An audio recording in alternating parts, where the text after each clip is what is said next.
Hey friend, Callan here from Sumthins Recording, and today I'm going to show you how to build the perfect home studio on a budget, and more specifically, something that fits your budget. So I'm going to go through a couple different options for each of the pieces that we talk about, and I'm going to show you what I use as well. So I'm going to show you a good budget option. I might have a couple options that I use when I started out, and then I'll show you what I'm currently using as well. So all of that out of the way, let's dive right in. You can see I've got a ton of tabs open up at the top here, Sweetwater and Amazon. I also have a couple fresh options open here from Sweetwater and Amazon if we need to look anything up as well. I totally just closed that one out as well. So I'm going to keep a couple fresh ones open at the back end here if there's anything we need to look up, if we do need to dive into a couple options as well. The first thing we're going to talk about, though, to get it out of the way is the computer that you're using. Now, I recommend if you're just starting out to use what you have. If you have a laptop or a desktop computer available to you, start there because investing in a computer for a home studio can be one of the more costly things because you want to get something that's usable and that's going to help you grow if you're buying to start out. But if you are just starting out, use what you have unless you don't have something to use. Now, if you are looking to upgrade, though, I'm going to recommend a MacBook to start. The MacBook Air is really, really good. But again, this is something that's going to really eat into your budget if you have to buy something new to start out. This is something where you have to compromise. Everything else here is going to be really, really budget friendly, but buying a computer is not something you want to skimp out on budget wise. You want to get something that you're going to be able to grow on and that you're going to be able to use for a very, very long time. And if you do skimp here budget wise, you're going to have to get something down the road as you upgrade. Starting out with a MacBook a MacBook Air is going to get you a lot for your budget. It is $1,000 starting out, but it's going to get you everything you need to grow, and it's going to give you a ton of space. Let's see what they have here. So here's the Core one. It's 256 gigabyte storage, so that's plenty to start out with. It's got 2 cores in it, 2 8-core, a GPU and a CPU, so it's a ton to start out with here. If you are looking for a laptop to start with, I'm recommending the MacBook Air. And then what I am using is a Mac Studio. You can also look at the Mac Mini. So if we come up and we look at Macs here, we've got the MacBook Air, which is the lowest you can go. I do like Macs. You can also look at PCs, but I'm recommending Macs here because they're very friendly for audio, I found. So the MacBook Air is where you can start. The Mac Mini is really, really friendly as well. I used one of these for a very, very long time. From like 2012 to like a year ago, I was using a Mac Mini. These are starting at a little bit more friendly even than the MacBook Air. So like $600 up to $1,000, and they'll get you a 10-core CPU, a 10-core GPU. Same thing, you're going to get that 256 gigabyte storage on an SSD, and you can always upgrade to something else or get an external drive if you need. But what I am currently using is the Mac Studio. I upgraded this last year or the end of the year before. These are a little bit pricier. It's $2,000, which is not chump change in the slightest. They are quite expensive. I have this guy here, the $2,000 model. So 12-core CPU, 30-core GPU, 16-core engine, and it has a 512 gigabyte onboard storage, which is more than enough to store your DAW and your plugins, any applications you're running, and then I have an external drive as well. But this is what I'm currently using if you're looking to upgrade. But if you're just starting out, actually, I'm going to recommend now that you go for the Mac Mini. It's cheaper than the MacBook Air, and it gets you something that you can kind of set like a desktop, right? So 10-core CPU, 10-core GPU, gives you plenty of storage to start out with, 16 gig unified memory. Gives you a bunch of ports as well, Thunderbolt ports, HDMI, USB, USB-C, everything you need there to get started and get everything hooked up. So that's our computers, getting those out of the way here. The next thing we're going to look at is DAWs. And if you're just starting out, GarageBand is completely free. GarageBand is only Mac. A lot of the other DAWs kind of started moving away from free options in the past year, which is kind of sad, but it's just the way things are these days. But GarageBand is still completely free. Gives you a whole bunch of tracks to start with, gives you virtual instruments, there's virtual drummers, you get actually EQs and compressors in here as well. They're simple, but it's everything you need to get started. You can hook interfaces up to this, really and it goes mobile as well, and it's going to sync between all your iOS devices. Really, really good. This is what I'm recommending to start because it's completely free, doesn't eat into your budget at all. What I recommend if you're looking to upgrade or if you're really looking to go serious with it and you want something more pro-friendly, I'm going to recommend Studio One. It's one of the only DAWs that still has the perpetual license, which I love. I love being able to buy any kind of musical equipment. I love just being able to pay for it and to be done. I don't want any kind of subscription thing. I don't like that a lot of plugin services have moved to that. And even some DAWs like Pro Tools have started to move towards that. That irritates me. I don't like that. I want to be able to buy my DAW and I want to be able to own it. I don't want to be like renting my DAW from the manufacturer. That feels kind of sketchy to me. So this is $200, so it's not on the short side of budget. They used to have cheaper options like Artist, and then there was Professional and there was Producer. There were other options. They just have one now. A lot of DAWs have started to move away from having the free option. You might still be able to find things like Artist on Amazon. If we look here, let's actually look. If we look for Studio One, see if they still sell Artist or anything. So here's Professional 6. Here's a bundle you can get. Let's actually search for Studio One Artist. Here's one that still comes with Studio One Artist. It comes with an audio box as well. This still comes with Studio One Artist. It's the older version because they don't make Studio One 7 as Artist anymore. Here's another one that comes with Artist. It'll usually be Studio One 5 or Studio One 6. But that's a little bit cheaper sometimes than paying the $200 for Studio One. But this is something I highly recommend. It really gives you everything you need, and there's tons of room to grow as an engineer. So there's nothing else that you need inside the DAW that you'll have to tack on later. It comes with all the plugins you need stock. The stock plugins are amazing. Comes with a ton of virtual instruments. Comes with all the tools to mix, record, and master your music, unlimited tracks. Really, really everything you need here with a DAW. So we've got computer, DAW, got free options. We've got some cheaper options, but you don't want to skimp out on your computer. That's our one kind of caveat that's outside budget. Now, getting into really the budget equipment here, interfaces. Starting really, really small here.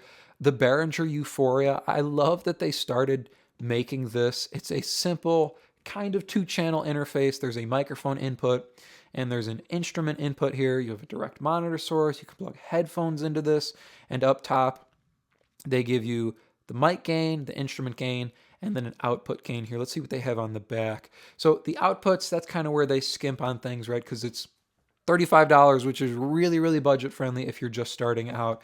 USB in here, there's a 48-volt switch, which is nice that you can turn that on and off. The only thing I kind of skimp on is if you are sending it out to mains, it's RCA outs, which is kind of a letdown, but for $35, that's a really, really good deal. This is great if you're starting out. If you want to spend a little bit more money, if you have an extra 50, 60 bucks to burn, I definitely recommend going for the audio box, which is actually on sale now for $84. This is actually what I started out with. I still have mine over here. It runs my keyboard rig now. But this gives you 2 inputs, and they're the dual jacks like this, so you can plug in XLRs or 1/4 inches here. You have a separate gain control for each. You have a monitor control and a main control, so one switch doesn't control your headphone volume and your main out volume. And you have the little mixer guy that lets you mix between the input and the playback. So whether you want to hear just your inputs or just your playback, which is a nice thing to have on something that's so small, it gives you that extra flexibility.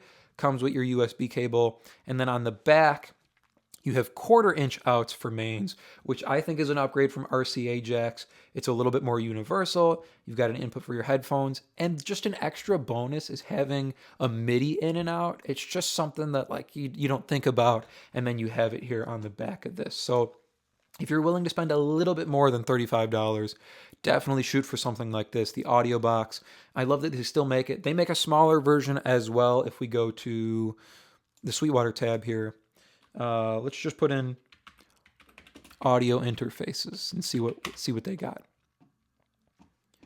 USB audio interfaces.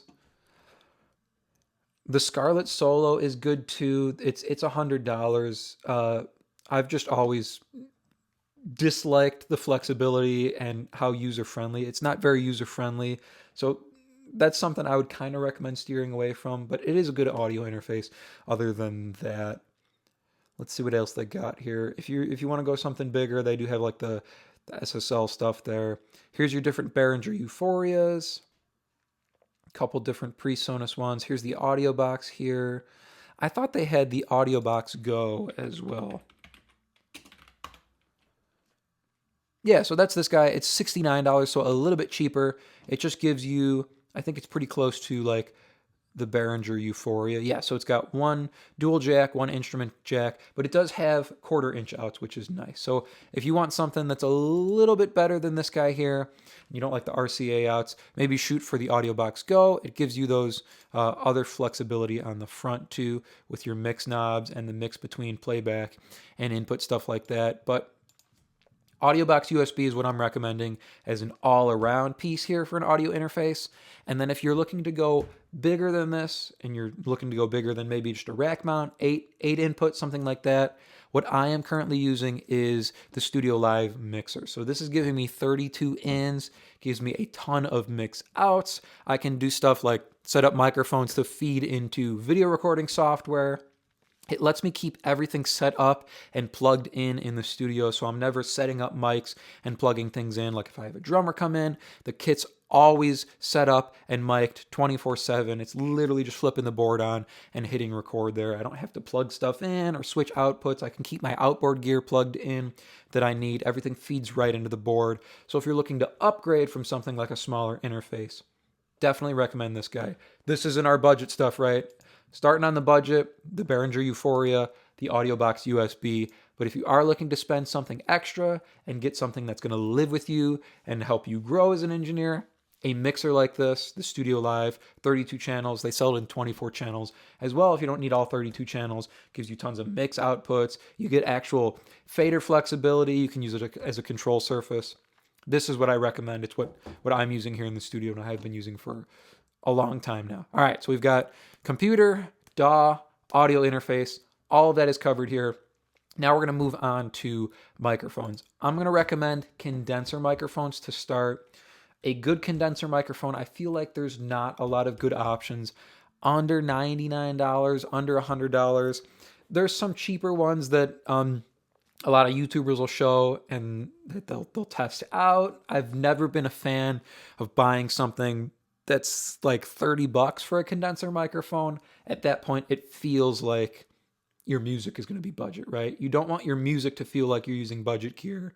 You want to buy budget gear that's going to allow you to create the music that you have within you. So I'm going to recommend nothing under $100 here for condenser microphones. But an AT2020, the Audio-Technica AT2020 is pretty much an industry standard for home studios. I've never used one, but they sound fabulous. I've heard them.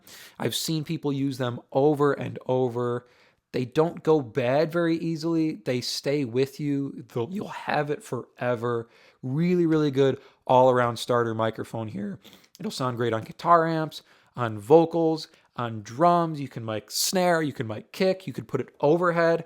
It's going to give you everything. You can mic pianos with it. It'll let you put it anywhere you need it, and it'll give you a great capture. That's why I'm recommending a cardioid condenser microphone to start as you're building your home studio rather than a dynamic microphone. You could get a cheaper dynamic microphone for like $50 and it'll sound great, but it's not going to give you the flexibility that a condenser microphone is going to give you. Another good option, also sitting at $99, is the Lewitt LCT 240 Pro. I'm using a Lewitt microphone here. I love Lewitt microphones. I mean, I kind of came up watching Warren Hewitt use them as Lewitt kind of grew into the company they are today on Produce Like a Pro. So I love Lewitt microphones. They're a really, really great company. Their microphones sound phenomenal. They're built really well. The LCT 240 Pro is their lower end model. It's kind of their entry model for condenser microphones. $99. It sounds great, and it'll last you a lifetime as well. I'm using their 540S, which is like $600, so not a budget microphone, but I used to use it on acoustic guitar and vocals, and it has since come my video recording microphone now these days. But the 240 Pro, great entry-level microphone for a condenser microphone. What I started out with, and what I will recommend if you're looking to spend just $40 more here, is the AKG P220. I don't know if you can see it in camera here, but it's actually what I have set up for recording acoustic guitar these days. It used to be my video microphone. It's set a little bit farther away from me, so I don't know if you could ever see it in videos, but I started out recording everything with this microphone. So drums, vocals, guitars. I put it on the bass amp here. I would use it for everything. It is a phenomenal sounding microphone for $139. It punches way above its weight class. I love this microphone. It's the reason I still use it. I've swapped the 540S, the Lewitt mic. It's like a $700 microphone. I used to use it on acoustic guitar and vocals back there in the studio, just out here in the room. I have since switched back to the AKG P220, and I like the way it sounds better, especially on acoustic guitar. I love the way this microphone sounds on acoustic guitar, but it sounds great on vocals as well. So for a starting condenser microphone, my recommendation is going to be this guy here. It's something I've used, it's something I love, it's something I still use. So now we've got computer, DAW, interface, and microphone. Let's see what we're moving into next here. Headphones. So budget option as you're building a home studio is definitely headphones, and it's what I still use in my studio here today. I have my 8-inch M audio monitors here that I do use every day when I'm mixing, but most of the time I'm mixing on headphones. I'm recording on headphones, mixing, mastering on headphones. I pretty much just use my mains here as reference points to make sure there's nothing wonky going on. Lets me hear it a little bit further back, lets me hear it in a room. It's something I can crank up for artists when they're here listening to their tracks. But when you're starting out, you're building a home studio, headphones are definitely your friend. My favorite headphones, it's not what I use to mix, but it's still what I use to record. I have like 3 or 4 of them sitting around the studio here. Let me actually reach over and grab one. Is these Audio-Technica ATH M20Xs. These are closed back headphones. I will say they're not the comfiest to wear for long periods of time. It's why I only use them for tracking. They sound good for mixing as well. You could get away with mixing on these. They're just a little bit stiff on the ear pads, so they're not the comfiest to wear, but they're only $50, and for $50, these things sound phenomenal. I love these. They're literally in every room. There's a pair back there. There's a pair over the keyboard. There's a pair at the drums and for vocals in there in the booth. I love these. They're only $50, and as you can see here, I'm pulling on the cord. It's a really, really long cord. It's why I love using these and have them all over the studio here. The long cord, I mean, even if they didn't sound that great, having the long cord to run into a booth for tracking vocals or to run out into the room here, having a long cord for the headphones is a really, really nice feature. It's something I wish that the next pair of headphones I'll show you here. So these guys here, this is what I'm recommending as a budget option. The ATH M20Xs, Audio-Technica, they're closed back. They don't let out a lot of bleed. Phenomenal for recording and mixing. What I'm using is the Sennheiser HD280 Pro. These are also closed back, but they're really, really comfy. And I can sit, these are what I'm using when I'm mixing on stream every week. I can wear these for an hour, 2 hours, 3 hours, and I'm going to be fine. Obviously, my ears will get fatigued, but they're really, really comfy. So I can wear them and they won't bother my ears or get itchy or irritating or anything like that. They're really, really flexible. They're really, really soft. They have the nice pads up on top as well. And these things sound incredible. They're actually on sale as well. I think when I was buying these were like $150 back in the day. They're down to $99, and now they're down to $89, $90. These things sound incredible. I love mixing on these. To me, they sound really balanced. They might not be. I haven't looked at the frequency spectrum in a long time, but I'm so used to these that they sound incredible and they sound really, really balanced to me. And I think I'm putting out really, really good mixes on just these guys alone. And for a long time, I wasn't mixing on monitors and I was just mixing on these. All that said, I have done awesome mixes on these as well. So either one of these headphones are great options. One is just a little bit more budget friendly than the other. The ATH M20Xs, really, really great option. And again, they have the long cord, which is awesome. These guys have just a little bit shorter of a cord, but it does have the nice cord protection that keeps your cord and makes it last a little bit longer. Although I will say with these guys, I've gone through more of these than I have of the Audio-Technica ones, even though they do have the cord protection on them. So take that for what it is there. So that's our headphones. Moving on from there, something that's less kind of thought about, but it's very, very important, especially when you are buying microphones, condenser microphones. You want a good stand to put them on. I'm always going to recommend boom stands because they feel more secure and they hold heavier things than usually just a straight up and down stand. They give you some flexibility as well. It's something you can extend out for recording acoustic guitar, or put down for recording bass amps, or put over a drum kit as well. Excuse me, just coming off a lunch here. So it does give you the flexibility that you need for putting it anywhere in the studio rather than just a straight up and down stand, which can be hard for overheads or trying to put on a guitar amp or something like that. So the budget option here, $34. You can get cheaper stands, but just bear in mind the cheaper stand you buy, it's going to last way less than something like this. On-stage stands are really awesome. The boom mic, these last a long time. I have a couple of these here in the studio. I use them for the keyboard. I do use one in the drum room, and then I've got one out here for recording acoustic guitar. These are really well built. They last a long time, and they keep your equipment safe. If you cheap out on the mic stand and you put an expensive piece of equipment on it and it happens to break or doesn't support the weight, then you kind of lose another piece of gear there. So always be wary of putting an expensive piece of equipment on something that's really, really cheap and trying to support it. So budget option for microphone stands, recommending the OnStage boom stand here, $34 here on Sweetwater. But if you want to spend a little bit more money, it's $70 for a mic stand, which seems like, how can you justify spending $70 on a mic stand?